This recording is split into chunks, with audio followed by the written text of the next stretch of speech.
nosotros vamos a hablar sobre el análisis de señales. Bueno, para empezar, ¿qué es un análisis de señal? Bueno, cuando se diseñan los circuitos electrónicos de comunicación, con frecuencia se tiene que analizar y pronosticar el funcionamiento del circuito con base a la distribución de potencia y la composición de frecuencias de la señal de la información. Esto se hace con un método matemático, el cual se nombra análisis de señales. Bien, aunque no todas las señales de las comunicaciones electrónicas son ondas senoidales o cosenoidales de una sola frecuencia, muchas de ellas sí lo son, y las que no lo son se pueden representar con una combinación de frecuencias, de funciones de seno y de coseno. Bueno, ahora las señales senoidales. En esencia, el análisis de señales implica la realización del análisis matemático de frecuencia, longitud de onda y valor de voltaje de una señal. Las señales eléctricas son variaciones de voltaje o de corriente respecto al tiempo, que puede representar por una serie de ondas senos y cosenos. Las descripciones de estas ondas de voltaje o de corriente con frecuencia única son las siguientes. Bueno, es V de T es igual a voltaje por seno de 2 pi f t más 0 o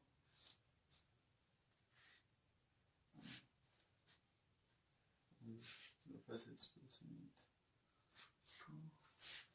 V de t es igual a v coseno de 2 pi f t más desplazamiento angular. Y de t es igual a I seno 2 pi ft o I de t es igual a I coseno 2 pi ft más 0 más desplazamiento.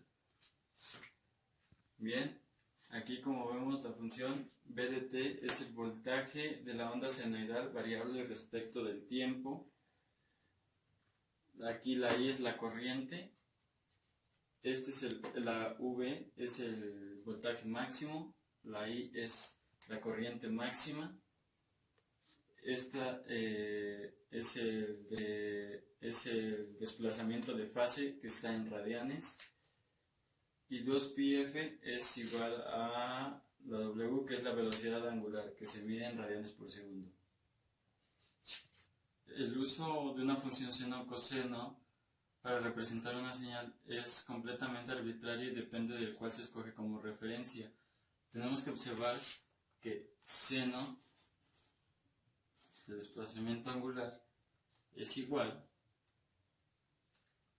a coseno es menos 90 grados. Está en grados.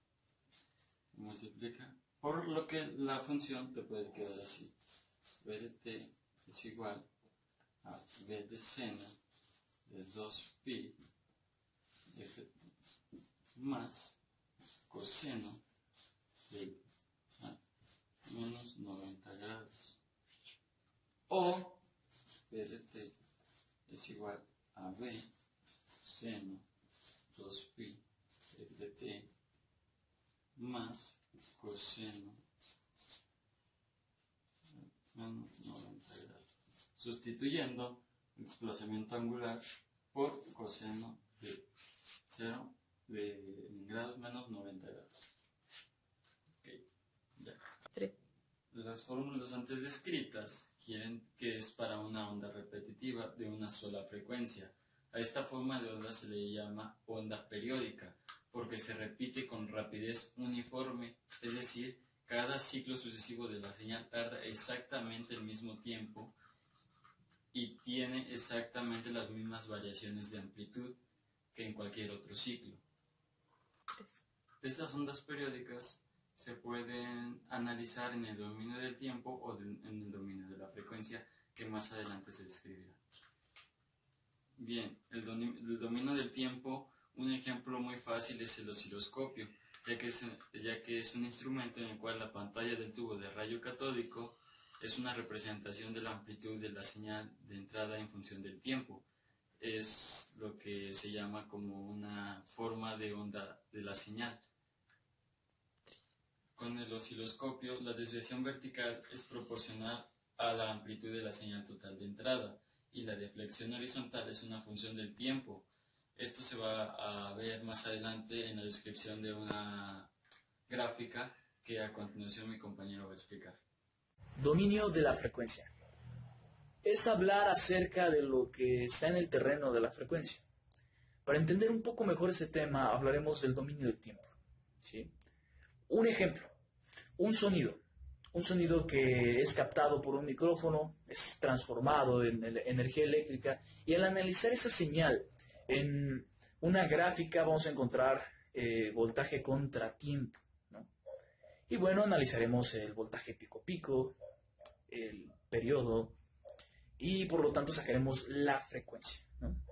Está muy bien, es un análisis fácil, sencillo, pero al hablar del dominio de la frecuencia ya no vamos a tener como variable independiente al tiempo, sino a la frecuencia. Usemos el mismo análisis de dicha nota. Un ejemplo, si tenemos una señal senoidal con voltaje pico a pico de un volt, hablemos de un volt, y que tiene como periodo 1 milisegundo, ¿no? Si hablamos de esto, la frecuencia va a ser de 1 kHz, ¿ok? Cuando hablamos del análisis del dominio de la frecuencia, vamos a olvidarnos un poco del tiempo, y en el eje de las abscisas vamos a tener a los hertz y ya no al tiempo, como una variable independiente. Entonces, nosotros vamos a entender que una variable dependiente es el voltaje. Por lo tanto, tenemos que un hertz es representado como un punto que desde el inicio lleva una dirección, una flecha, para indicar pues de qué estamos hablando. Y esa flecha representa mucho mejor la señal senoidal y tiene un análisis más fácil. Lo dicho anteriormente es mejor representado con gráficas. En este caso tenemos la gráfica convencional, que vemos que es voltaje contra tiempo, ¿sí? Esto se le denomina el dominio del tiempo. Tenemos una onda senoidal y tiene como amplitud un voltaje pico a pico, el tiempo, 1 milisegundo. La frecuencia de esto es 1 kHz. Bien, cuando hablamos del dominio de la frecuencia, vamos a encontrar una gráfica totalmente distinta a la del dominio del tiempo, que va a ser voltaje contra frecuencia, y que va a ser representado de la siguiente manera. Vean, tenemos la amplitud, 1 volt. Esa amplitud va a seguir siempre. Muy bien.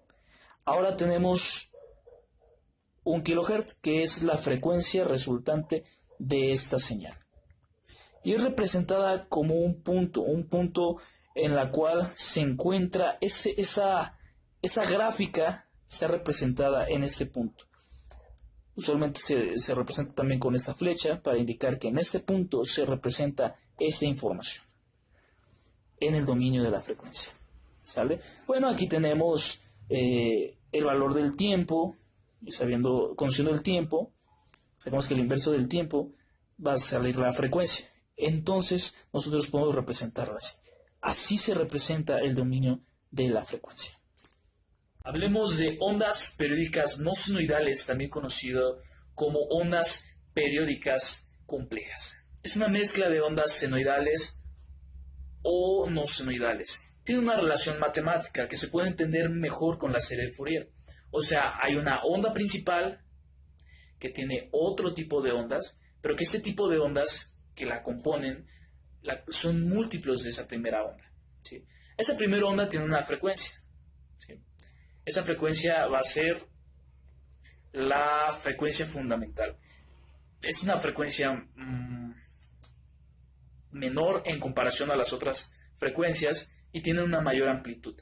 Las otras ondas tienen frecuencias más grandes y una menor amplitud, por lo que estamos hablando de armónicos. Así se le conoce, armónicos. Entonces, hay primer armónico, segundo armónico, tercer armónico. La frecuencia fundamental o la onda principal se le llama también primer armónico y de ahí van saliendo los demás armónicos.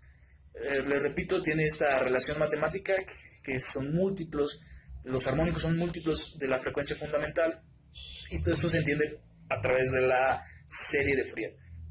Un ejemplo muy fácil, es un sonido, ¿sale? Un sonido que sea base, una frecuencia fundamental y tenga sus armónicos. Y creo que para este caso lo vamos a representar con un poco de música. Tengo aquí a mi lado una guitarra, ¿sí? Y bueno, como lo estoy grabando así, pues vamos a tener que mover un poco. Bien. Recordemos, una frecuencia fundamental, en este caso un sonido, tenemos la nota de mi, una frecuencia fundamental, el mismo armónico, la misma nota, pero con una mayor frecuencia y una amplitud menor. Es la siguiente. Frecuencia fundamental, armónico. Frecuencia fundamental, armónico. La misma nota, una octava arriba. Y eso es prácticamente un tipo o un ejemplo, ¿no?